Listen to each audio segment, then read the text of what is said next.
नमस्कार दोस्तों, हम स्वागत करते हैं हमारे चैनल एसएस सिस्टर्स में।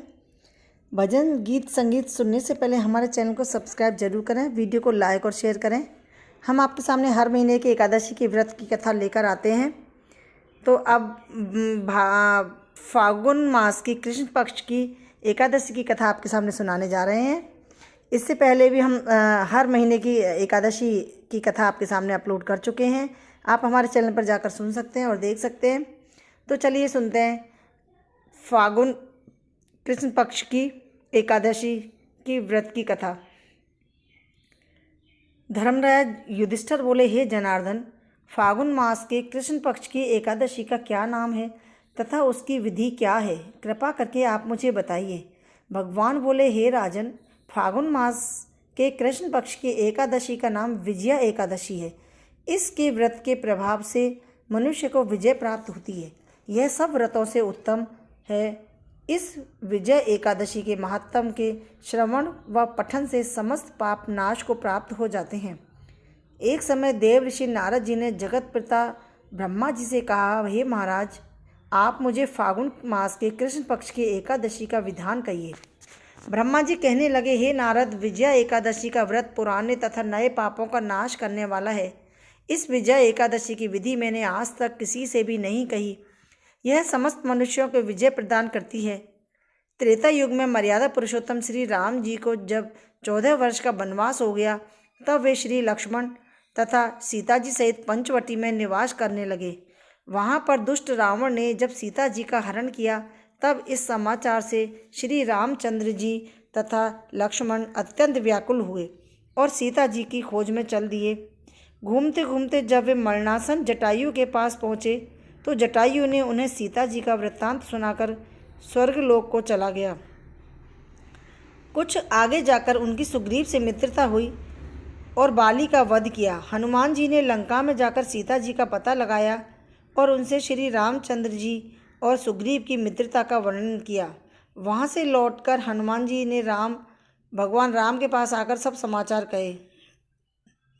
श्री रामचंद्र जी ने वानर सेना सहित सुग्रीव की संपत्ति से लंका को प्रस्थान किया। जब श्री रामचंद्र जी समुद्र के किनारे पहुँचे, तब उन्होंने मगरमच्छ आदि से युक्त उस अगाध समुद्र को देखकर लक्ष्मण जी से कहा कि इस समुद्र को हम किस प्रकार से पार करेंगे। श्री लक्ष्मण ने कहा, हे पुराण पुरुषोत्तम, आप आदि पुरुष हैं, सब कुछ जानते हैं। यहाँ से आधा योजन दूर पर कुमारी द्वीप में वग्धालभ्य नाम के मुनि रहते हैं। उन्होंने अनेक ब्रह्मा देखे हैं। आप उनके पास जाकर इसका उपाय पूछिए। लक्ष्मण जी के इस प्रकार के वचन सुनकर श्री रामचंद्र जी वग्धालभ्य ऋषि के पास गए और उनको प्रणाम करके बैठ गए। मुनि ने भी उनको मनुष्य रूप धारण किए हुए पुराण पुरुषोत्तम समझकर उनसे पूछा, हे राम, आपका आना कैसे हुआ? रामचंद्र जी कहने लगे कि हे ऋषि, मैं अपनी सेना सहित यहाँ आया हूँ और राक्षसों को जीतने के लिए लंका जा रहा हूँ। अब कृपा करके आप समुद्र पार करने का कोई उपाय बताइए। मैं इसी कारण आपके पास आया हूँ।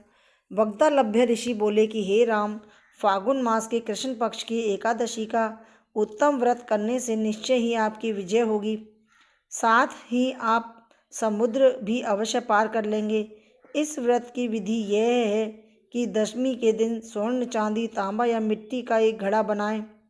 उस घड़े को जल से भरकर तथा 5 पल्लव रखकर वेदिका पर स्थापित करें। उस घड़े के नीचे सतनजा और ऊपर जौ रखें। उस पर श्री नारायण भगवान की स्वर्ण की मूर्ति स्थापित करें। एकादशी के दिन स्नान आदि से निवृत्त होकर धूप, दीप, नैवेद्य, नारियल आदि से भगवान की पूजा करें। तत्पश्चात घड़े के सामने बैठकर दिन व्यतीत करें और रात्रि को भी उसी प्रकार बैठे रहकर जागरण करें। द्वादशी के दिन नित्य नियम से निवृत्त होकर उस घड़े को ब्राह्मण को दे दें। हे राम, यदि तुम भी इस व्रत को सेनापतियों सहित करोगे तो तुम्हारी विजय अवश्य होगी। श्री रामचंद्र जी ने ऋषि के कथनानुसार इस व्रत को किया और इसके प्रभाव से दैत्यों पर विजय पाई। अतः हे राजन, जो कोई मनुष्य विधि पूर्वक इस व्रत को करेगा, दोनों लोकों में उसकी अवश्य विजय होगी। श्री ब्रह्मा जी ने नारद जी से कहा था कि हे पुत्र, जो कोई इस व्रत के महात्म को पढ़ता है या सुनता है, उसको वाजपेयी यज्ञ का फल मिलता है और अंत में उसे मोक्ष की प्राप्ति होती है। बोलो विष्णु भगवान की जय।